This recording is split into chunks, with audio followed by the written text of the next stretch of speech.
ওদালগুৰিত জয় ভাৰত পাৰ্টিৰ বিশাল যোগদান সভা। বিশাল সভাত শ শ মানুহৰ যোগদান। এই সভাত উপস্থিত হৈ গোলাঘাট জিলাৰ সভাপতি অমিত নাগ।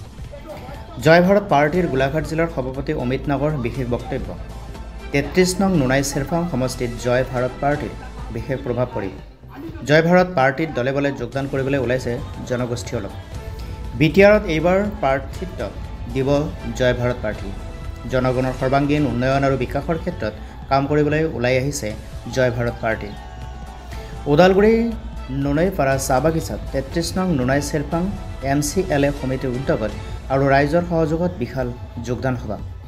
বিশাল যোগদান কাৰ্যসূচীত উপস্থিত থাকে জয় ভাৰত পাৰ্টিৰ গোলাঘাট জিলাৰ সভাপতি অমিত নাগ, কেন্দ্ৰীয় সভাপতি তেহাৰু গৌৰ, ওদালগুৰি জয় ভাৰত পাৰ্টিৰ জিলা সমিতিৰ সভাপতি পৱন নায়ক, নুনাই চেৰফাঙৰ MCLA সমিতিৰ সভাপতি ৰাজ কৰ্মকাৰ, সম্পাদক চৌহান সিং গৌৰ, ভেৰগাঁও সমষ্টিৰ সভাপতি সুভাষ চৱৰ আৰু আচাৰ নেতৃবৃন্দৰ লগতে জয় ভাৰত পাৰ্টিৰ বিশিষ্ট নেতৃত্ববৃন্দ আৰু স্থানীয় ৰাইজ।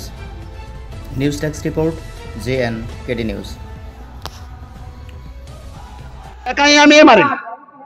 আমিয়ে মাৰিম এটা কথা মনত ৰাখিব, হাতী ভয়ংকৰ হ'ব পাৰে, হাতীৰ কাণত যেতিয়া পৰুৱা সোমাই যায় না চট পটাবলৈ আৰম্ভ হৈ যায়, একদম বেলেগ চট পটাব। এই কথাটো স্পষ্ট কৈ দিছো। জয় ভাৰত পাৰ্টি কিমান আগবাঢ়িলে সকলোতে জয় জয় হৈ আছে। আপুনি যাওক না, গোটেই সোধক, গৈ মেলি পেলাই অলিয়ে গলি আপুনি সোধক না, সোমাই গৈ পেলাই সোধক। আপোনালোকৰ সংবাদত মাজে মাজে বেছি আমাৰ জয় গান হৈ আছে। আপোনালোকে গৈ মেলি পেলাই সুধিবচোন, সাংঘাতিক ধৰণে আগবাঢ়িছে, এনেকুৱা আগবাঢ়িছে। এজন মানুহ কাম খতীয়া কৰি দিছে বাগানত, গৈ মেলি পেলাই এদিনত 100 মানুহৰো অধিকক সজাগ কৰিছে আৰু অকলে কৈছে জয় ভাৰত পাৰ্টি, জয় ভাৰত পাৰ্টি, জয় ভাৰত পাৰ্টি। কিমান শুনিব জয় ভাৰত পাৰ্টি? এটাতো আমি প্ৰচাৰ নকৰিলেও হ'ব। আমাৰ ইমানে লিডাৰ আছে, আমি ভবাই নাছিলো। একদম সহজ কৰি দিলে, সহজভাৱে আমি জয়ী হৈ যাম। ভাৰত পাৰ্টি আছে, সঞ্জীৱ তাঁতীয়ে দূষিত EM হ'ল। আপোনালোকৰ ইয়াত চাগে 17 জন EM আছে, হয় নে নহয়? 17 জন যিটো নেকি EM আছে, EMৰ ভিতৰত সঞ্জীৱ তাঁতীও এজন হয়। সঞ্জীৱ তাঁতীয়ে দূষিত, কাৰণ সকলো মানুহক তেওঁ আশা দিলে, সকলো মানুহক ভৰসা দিলে।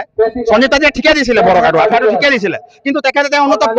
কাৰণ এটা কথাটো গম পাই গ'ল যে ইয়াত আচলতে বিটিআৰতো ঠগ খালে আৰু কি কয় অসমৰ আচলতে মাননীয় মুখ্যমন্ত্ৰী হিমন্ত বিশ্ব শৰ্মা তেখেতক ঠগিলে। ঠগাৰ কাৰণে এতিয়া কি কৰিব? আৰু এতিয়া জয় ভাৰত পাৰ্টিকে তেখেতে ভিতৰে সমৰ্থন কৰি আছে। এইখিনি কথা পিছত স্পষ্ট হ'ব, আপুনি গম পাব। আমি তথ্য সহকাৰে আপোনালোকক প্ৰমাণ কৰি দিম।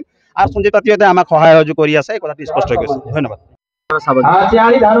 আজি ওদালগুৰি জিলাৰ নুনাই চেৰফাং নুনাইপাৰা চাহ বাগিচাত আজি আমি উপস্থিত হৈছো আৰু ইয়াতে আমাৰ জয় ভাৰত পাৰ্টিৰ চেন্ট্ৰেল কমিটি সমূহ বিষয়ববীয়াই ইয়াতে উপস্থিত হৈছে আৰু আমাৰ 4 দিন কাৰ্যসূচী বিটিআৰ নিৰ্বাচনৰ যোনটো প্ৰচাৰ 4 দিনীয়া কাৰ্যসূচী আছে। আৰু ইয়াতে নুনাইপাৰা চাহ বাগিচাত আপোনালোকে যি দেখা পাইছে বিপুল সঁহাৰি ৰাইজে জনাইছে। আৰু আমাৰ এটাই কথা, কংগ্ৰেছে ইমান দিন জয় ভাৰত আদিবাসীসকলক যি ভোট বেংক হিচাপত ব্যৱহাৰ কৰি আহিছিলে, ঠিক বিজেপিয়ে তেনেকুৱা ধৰণৰে এতিয়া ভোট বেংক হিচাপত ব্যৱহাৰ কৰাৰ পৰিলক্ষিত হৈছে।